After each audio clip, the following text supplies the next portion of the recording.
Bom, queria trazer aqui para vocês um padrão que eu gosto muito de operar, que é o preço de fechamento de reversão. Então, na semana passada, eu acabei operando um preço de fechamento de reversão, vocês viram, acompanharam, né? Que foi um preço de fechamento de reversão em Banco do Brasil, que foi exatamente este preço de fechamento de reversão aqui.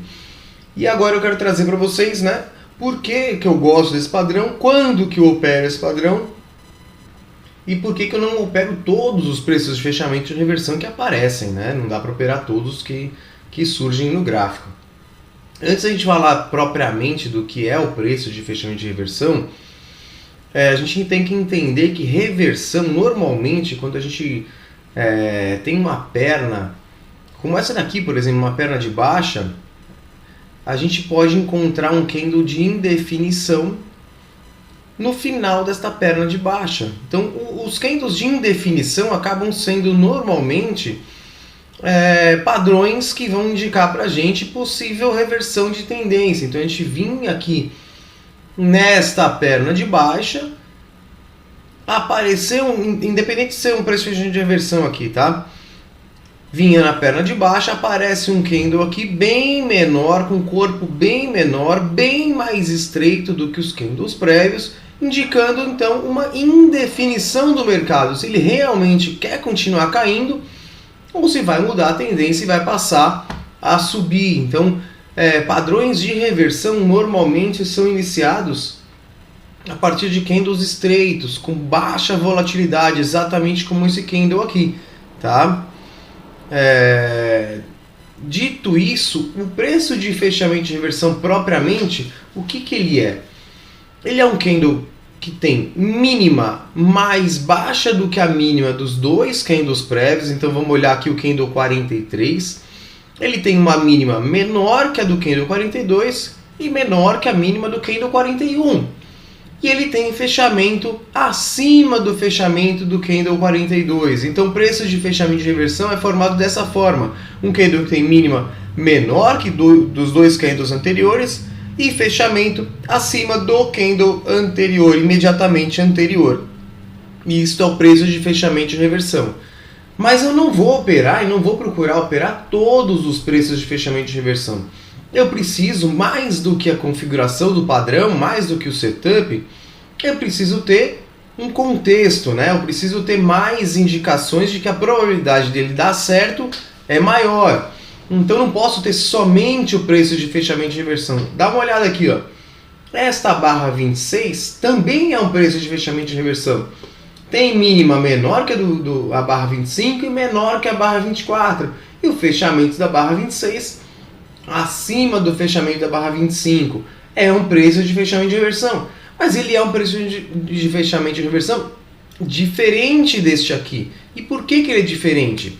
Então, primeira coisa que me chamou a atenção para entrar nesta operação, média de 80 subindo. Então, primeira coisa, eu estou operando um preço de fechamento de reversão com média longa subindo, em tendência de alta. Então, eu estou procurando compras, um ativo que tem média longa subindo. O preço de fechamento de reversão está acontecendo exatamente em cima do suporte desta média longa subindo. Então ele toca a média já no candle 42, já sente aqui o suporte da média longa e no dia seguinte tem essa perda de suporte aqui rejeitada, formando um preço de fechamento de reversão. Então já é mais um fator. Segunda coisa aqui que a gente pode observar, estocástico lento. Então, quando a gente olha aqui a posição que estava o estocástico lento neste preço de fechamento de reversão, era uma posição aqui de sobrevenda, então indicava que o ativo estava sobrevendido. O estocástico lento é um indicador que eu gosto muito e está indicando aqui para mim que esse preço de fechamento de reversão está acontecendo em região de sobrevenda.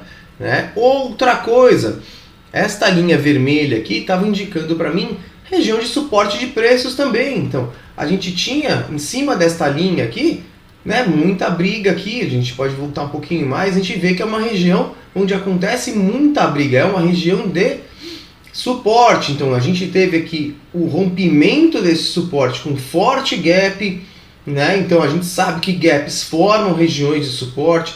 teve pullback com troca de polaridade em cima do suporte, de novo veio para cá buscar o suporte. Então esta região aqui é uma região de interesse para mim, ó, funcionando como resistência aqui, é uma região de suporte. Então o preço de fechamento de reversão aqui está acontecendo em cima, agora ele já apareceu até as outras barras, né?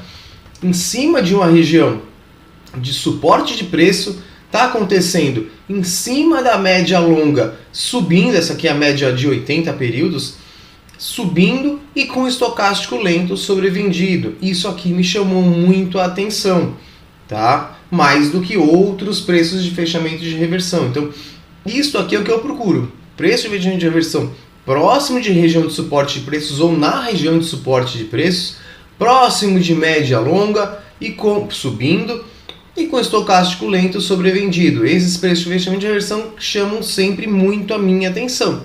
E como que a gente faz para operar o preço de fechamento de reversão?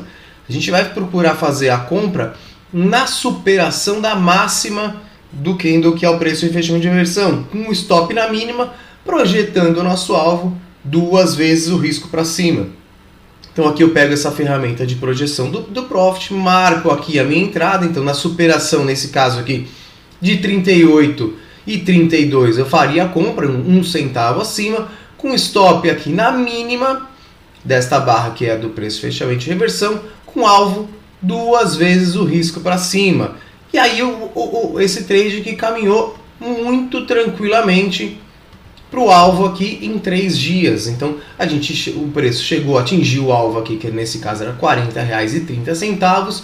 A gente pode matar o trade, acabar com o trade, colocar o lucro no bolso e dar por encerrada essa operação. É dessa forma que eu procuro operar os preços de fechamento de reversão. Então não são todos que eu vou operar, eu preciso de mais confirmações para que aumente a probabilidade do trade andar para a direção que eu quero, tá bom? Outro dia a gente fala de outras formas que a gente pode executar aqui o alvo, né? Não precisa necessariamente matar o trade todo, né? Existem algumas formas a gente trabalhar aqui o alvo do ativo, tá bom? Mas isso fica para outro vídeo.